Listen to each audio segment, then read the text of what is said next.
Welcome back. अब तक मंडला 1 में हम एक पवित्र रूम के अंदर चल रहे थे, उसके डोर्स एक एक करके खोलते हुए।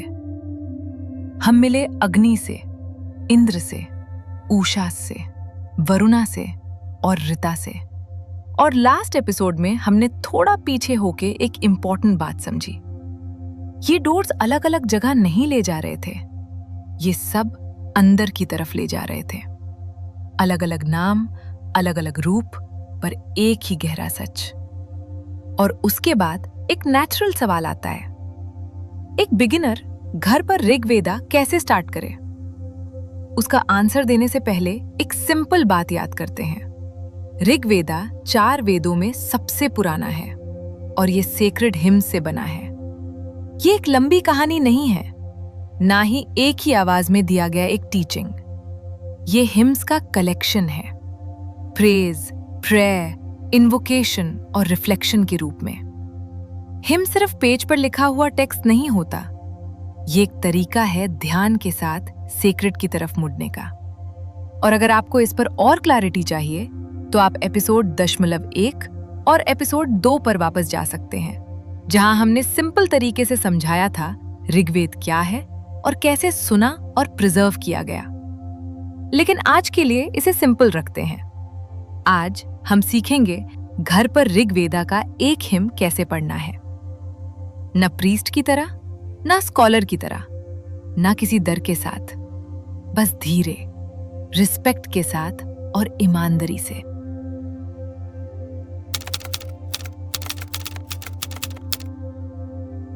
सबसे पहले इस डर को छोड़ दो, या अगर मैं गलत कर दूं तो? ये डर बहुत लोगों को रोक देता है शुरू करने से पहले ही। तो इसे सिंपल बनाते हैं। घर पर ऋग्वेद का हाइनम पढ़ना परफेक्ट होने के बारे में नहीं है, ये रिवरेंस के बारे में है। मतलब आप रिस्पेक्ट के साथ आते हो, केयर के साथ आते हो और ध्यान देने की तैयारी के साथ आते हो।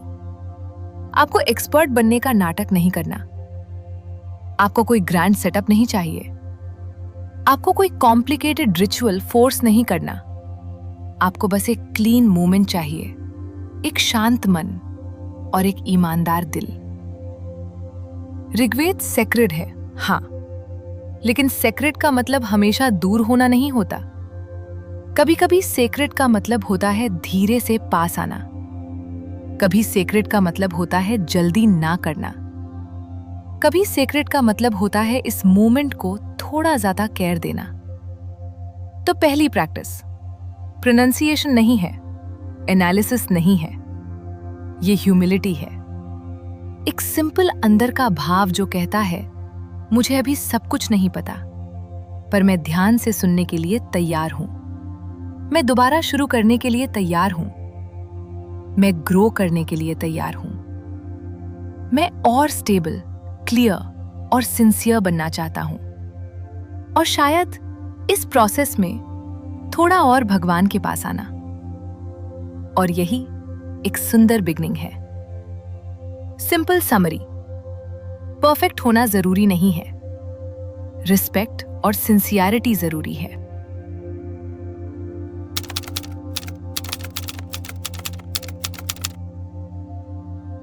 अब आते हैं प्रैक्टिकल पार्ट पर। अगर आप घर पर हाइनम पढ़ना चाहते हो तो सबसे पहले इस मोमेंट को थोड़ा अलग बना दो अपने दिन के बाकी हिस्सों से। ग्रैंड नहीं, बस इंटेंशनल। ऐसी जगह पर बैठो जो क्लीन और क्वाइट हो। आप फ्लोर पर बैठ सकते हो, आप चेयर पर बैठ सकते हो, आप एक शांत रूम में बैठ सकते हो, या गार्डन के किसी पीसफुल कॉर्नर में। सबसे इंपॉर्टेंट जगह नहीं है, बल्कि वो सिंसियरिटी है जो आप लेकर आते हो। आप चाहो तो दिया जला सकते हो, आप अपने होम मंदिर के पास भी बैठ सकते हो अगर आपके पास है। लेकिन ये सब जरूरी नहीं है, क्योंकि असली प्रिपरेशन बाहर नहीं होती, वो अंदर होती है। इसलिए पढ़ने से पहले रुक जाओ, एक गहरी सांस अंदर लो और धीरे से बाहर छोड़ो। फिर दोबारा कंधे हल्का छोड़ दो, चेहरा रिलैक्स होने दो और मन को आने दो। ये जितना लगता है उससे ज्यादा इंपॉर्टेंट है, क्योंकि जब सांस धीरे होती है तो ध्यान भी स्टेबल होने लगता है। मॉडर्न साइंस भी ये कहती है अपने तरीके से, स्लो ब्रीदिंग और रेपिटेशन नर्वस सिस्टम को शांत करती है और मन की इधर उधर भागने की आदत को कम करती है।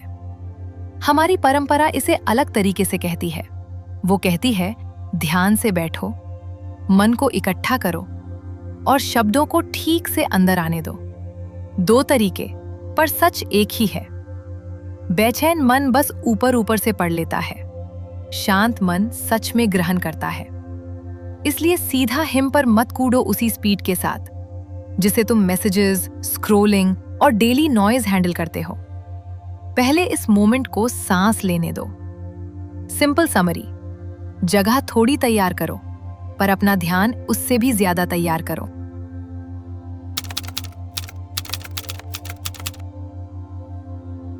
अब आता है एक और इम्पॉर्टेंट प्रिंसिपल, ज्यादा से शुरू मत करो। कभी कभी बिगनर इंस्पायर्ड हो जाता है और एक साथ बहुत सारे हाइम्स पढ़ने लगता है। लेकिन रिग्रेट कोई ऐसी चीज नहीं है जो बल्क में कंज्यूम की जाए। ये एक ऐसी चीज है जिसके साथ रहना पड़ता है। इसीलिए एक हाइन से शुरू करो, बस एक। आपको पेजेस जल्दी जल्दी पढ़ने की जरूरत नहीं है, सिर्फ डिवोशन दिखाने के लिए। सच में एक हिम के साथ ध्यान से रहना ज्यादा पावरफुल होता है बनिस्बत बहुत सारे हिम्स को बिना फोकस के पढ़ने से। आप अग्नि का हिम चूज कर सकते हो। ये एक सॉफ्ट बिगिनिंग होती है क्योंकि अग्नि ओपनर है, कैरियर है जो सेक्रेड मूवमेंट को शुरू करता है। या फिर आप ऐसा हिम चूज कर सकते हो जिसका मीनिंग आपको समझने में आसान लगे, एक ट्रस्टेड ट्रांसलेशन के थ्रू। ये पार्ट इंपॉर्टेंट है। घर पर प्रैक्टिस के लिए ऐसे वर्जन को चूज करो जो आप फॉलो कर सको। ये चीटिंग नहीं है, ये समझदारी है। अगर शब्द बिल्कुल समझ ही ना आए तो दिल बाहर ही रह जाता है। इसलिए एक हिम चूज करो। अगर उसका टाइटल है तो उसे पढ़ो। देखो कौन सी डेटी या कौन सा प्रिंसिपल इन्वोक हो रहा है, उसका मूड फील करो, फिर धीरे से शुरू करो। जल्दी फिनिश करने के लिए नहीं, ना ही इसे एक टास्क समझकर टिक करने के लिए। बस अंदर जाओ, लाइन बाय लाइन, जैसे कोई नदी में पैर रखता है और पहले पानी को महसूस करता है। और आगे चलकर हम कुछ सिलेक्टेड हिम्स के साथ और डायरेक्टली बैठेंगे, धीरे और ध्यान से, ताकि आप सिर्फ अप्रोच ही नहीं बल्कि उसके साथ रहना भी सीख सको। सिंपल समरी, एक हिम से शुरू करो, उसके साथ रहो, डेप्थ को इंपॉर्टेंस दो, क्वांटिटी को नहीं।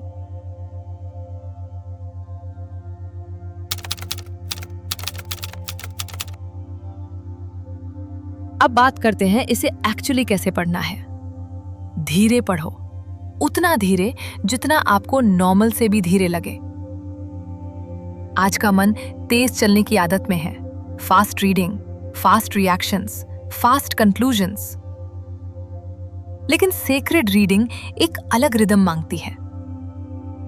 जब आप हिम धीरे पढ़ते हो तो आप उसकी स्ट्रक्चर सुनने लगते हो, रेपिटेशन नोटिस करने लगते हो, उसका टोन फील करने लगते हो। और कभी कभी अगर आप कर पाओ तो आवाज में पढ़ो, हल्का सा पढ़ो, धीरे पढ़ो। ज्यादा लाउड होने की जरूरत नहीं है। कोई ड्रामेटिक चैंट नहीं चाहिए, बस शब्दों को सांस और आवाज के साथ बहने दो। यह हेल्प क्यों करता है? क्योंकि जब आप आवाज में पढ़ते हो तो आपका ध्यान भटकना मुश्किल हो जाता है। आंख, सांस, कान और आवाज सब एक साथ काम करते हैं। ध्यान और गहरा हो जाता है। साइंस भी इस बात को समझती है अपने तरीके से। रेपिटेशन, वोकल रिदम और स्टेडी ब्रीदिंग फोकस को इंप्रूव करते हैं और मन को ज्यादा स्टेबल बनाते हैं। हमारी पुरानी परंपरा ये बात पहले से जानती थी। ध्यान से बोले गए शब्द इंसान को बदलते हैं, सिर्फ मीनिंग की वजह से नहीं बल्कि रिदम, डिसिप्लिन और प्रेजेंस की वजह से भी। और अगर कोई शब्द मुश्किल लगे तो हिम्मत मत हारो, उसे लिख लो, धीरे प्रैक्टिस करो, कुछ बार सुनो अगर जरूरत हो, किसी टीचर या ट्रस्टेड सोर्स से पूछ लो और धीरे धीरे इंप्रूव करो।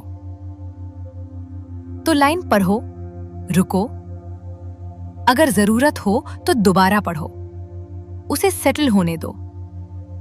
यहां स्पीड का कोई प्राइस नहीं है। सिंपल समरी, धीरे पढ़ो, अगर हो सके तो आवाज में पढ़ो, और सांस और शब्दों को साथ काम करने दो।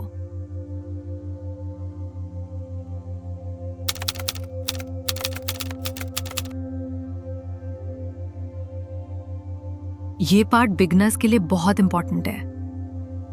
सिर्फ ये मत सोचो कि हिम क्या कह रहा है, ये भी देखो कि हिम कर क्या रहा है। क्या ये प्रेज कर रहा है? क्या ये इनवाइट कर रहा है? क्या ये थैंक्स दे रहा है? क्या ये रोशनी, order, strength, protection, dawn, truth या क्लैरिटी इंसान के जीवन में ला रहा है? ये सब कुछ बदल देता है, क्योंकि ऋग्वेदा का हिम सिर्फ इंफॉर्मेशन नहीं होता, ये मूवमेंट होता है। ये मन को एक डायरेक्शन में ले जाता है। ये प्रेस के थ्रू ध्यान सिखाता है। ये एड्रेस के थ्रू ह्यूमिलिटी सिखाता है। ये दिल को ऊपर की तरफ मोड़ कर अंदर का ऑर्डर सिखाता है। इसलिए कुछ लाइंस पढ़ने के बाद रुक जाओ और पूछो, ये हिम मेरे अंदर क्या जगा रहा है? श्रद्धा, जागरूकता, उम्मीद, क्लैरिटी, स्टेबिलिटी। अब ये हिम सिर्फ पेज पर लिखी हुई पुरानी कविता नहीं रहता, ये एक मिरर बन जाता है, और धीरे धीरे ये एक प्रैक्टिस बन जाता है। जैसे उषास का हाइन सिर्फ बाहर की सुबह के बारे में नहीं है, ये अंदर भी एक नई सुबह जगाता है। नई शुरुआत, फ्रेशनेस, फिर से शुरू करने की फीलिंग। वरुणा का हिम सिर्फ एक दूर के देवता के बारे में नहीं है, ये आपके अंदर ऑर्डर, ट्रूथ और जिम्मेदारी को स्ट्रॉन्ग करता है। अग्नि का हाइन सिर्फ एक वर्ड से शुरू होता है, लेकिन खत्म होता है एक याद दिलाने के साथ, अंदर की आग को जिंदा रखो। इसी तरह ऋग्वेद पर्सनल बन जाता है, बिना कैजुअल बने। ये सेक्रेड रहता है और साथ ही जीवन का हिस्सा बन जाता है। सिंपल समरी, सिर्फ ये मत पूछो इसका मतलब क्या है, ये भी पूछो ये मेरे अंदर क्या जगा रहा है।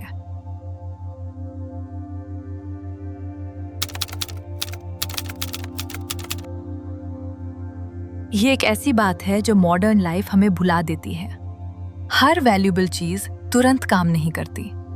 हिम भी ऐसा ही है। आप इसे एक बार पढ़ोगे और शायद थोड़ा ही समझ आएगा, वो ठीक है, कल दोबारा पढ़ो, फिर शायद परसों भी, क्योंकि रेपिटेशन फेलियर नहीं होता, यही डेप्थ की शुरुआत होती है। वही शब्द अलग लगते हैं जब मन शांत होता है, वही लाइन नई लगती है जब लाइफ आपको कुछ नया सिखाती है, और वही हिम जब आप उसे बार बार पढ़ते हो तो धीरे धीरे एक साथी जैसा बन जाता है। ये होम प्रैक्टिस का एक हिडन गिफ्ट है। ये स्टेडीनेस सिखाता है, ये वापस आना सिखाता है।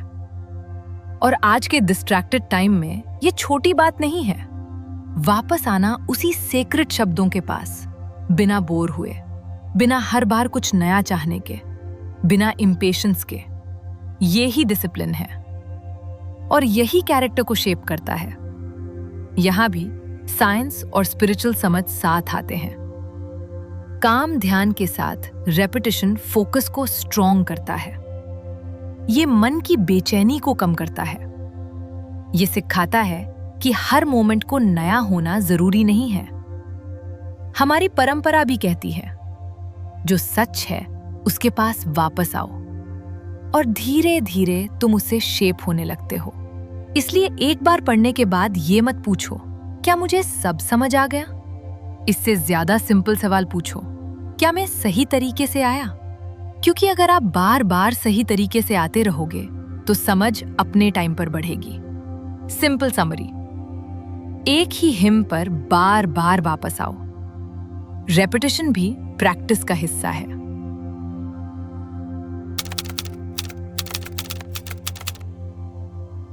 एक और सिंपल प्रैक्टिस।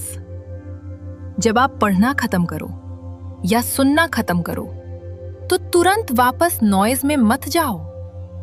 कुछ सेकंड्स बैठो या 1 मिनट, एक लाइन को अपने साथ रहने दो। सारी लाइंस नहीं, बस एक, शायद एक शब्द, शायद एक इमेज, शायद एक फीलिंग। उसे रहने दो, क्योंकि सेक्रेड रीडिंग सिर्फ टेक्स्ट खत्म करने के बारे में नहीं है। ये इस बारे में भी है कि टेक्स्ट आपके अंदर चलती रहे। यहीं से रीडिंग रिफ्लेक्शन बन जाती है और रिफ्लेक्शन ट्रांसफॉर्मेशन बन जाता है। शुरू में बहुत छोटा होता है, लगभग दिखता भी नहीं, पर रियल होता है। आप एक थॉट को पूरे दिन के साथ ले जा सकते हो। आज मैं ज्यादा स्टेडी रहूंगा, आज मैं ज्यादा सच बोलूंगा, आज मैं अपनी अंदर की आग को बचा के रखूंगा, आज मैं फिर से शुरू करूंगा। अब हिम सिर्फ पेज पर नहीं रहता, वो लाइफ का हिस्सा बन जाता है। और ये एक बहुत सुंदर बात है। सिंपल समरी, जल्दी में एंड मत करो, एक शांत मोमेंट के साथ खत्म करो। तो घर पर ऋग्वेदा का हिम कैसे पढ़ना है? न डर के साथ, न परफॉर्मेंस के साथ, न प्रेशर के साथ कि आपको तुरंत सब कुछ समझना है। इससे सिंपल तरीके से शुरू करो। बैठ जाओ, सांस धीरे करो, एक हिम चूज करो, ध्यान से पढ़ो, धीरे पढ़ो, रिस्पेक्ट के साथ पढ़ो। ये देखो ये आपके अंदर क्या जगह रहा है। दोबारा वापस आओ और शांति में एंड करो। इतना ही काफी है एक सच्ची बिगिनिंग के लिए, क्योंकि ऋग्वेदा सिर्फ दूर से देखने के लिए नहीं है, ये रिसीव करने के लिए है। धीरे से, ध्यान से, पूरे मन से।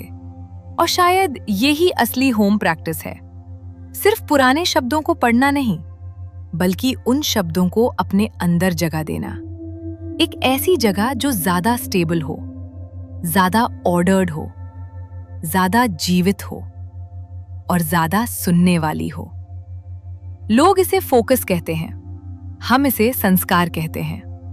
और इसी तरह एक हिम जब ईमानदारी से पढ़ा जाता है तो वो सिर्फ रीडिंग नहीं रहता, वो इंसान को धीरे धीरे शेप करता है। और इसके साथ हम सीजन 1 के एंड पर आ गए हैं अपनी ऋग्वेद जर्नी के। जो लोग यहां तक हमारे साथ चले, धीरे धीरे, धैर्य के साथ और खुले दिल के साथ, थैंक यू। और अब हम बढ़ेंगे सीजन 2 की तरफ, जहां हम और गहरा जाएंगे फैमिली मंडलास के अंदर, ऋग्वेद के अंदर के स्थिर, अंदर के अग्नि तक। अगर इस सीजन ने आपकी मदद की है, आपको कुछ सिखाया है या आपके साथ कहीं ना कहीं रह गया है, तो सब्सक्राइब करके हमारे साथ इस जर्नी में जुड़े रहिए। और अगर आपको लगता है कि किसी और को भी ये ज्ञान मदद कर सकता है, तो आप इसे शेयर भी कर सकते हो। असा हिंदू विजडम।